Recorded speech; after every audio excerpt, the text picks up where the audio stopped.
தாய் ராஜ்யம் 9ஆம் பாகம். நான் 4 மணிக்கு ஸ்கூலு விட்டவுடனே நேராக வீட்டுக்கு ஓடியாருவேன். ஓடியாந்தவுடனே எங்கள் அம்மா வேலை பார்த்துட்டு அப்போ தான் வந்திருக்கோம்.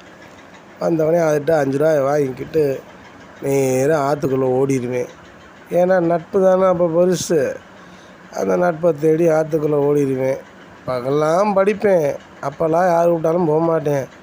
ஆனால் நைட்டு போகிறவன் ஒவ்வொரு சமயம் 8 மணிக்கு தான் வருவேன்.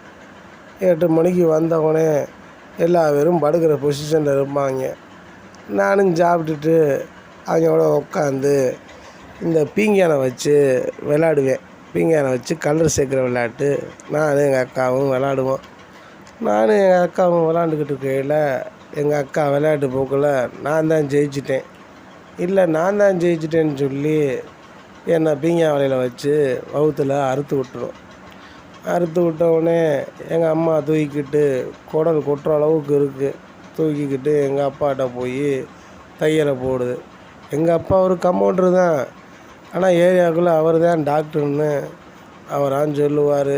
அந்த ஏரியா மக்களும் சொல்லுவாங்க.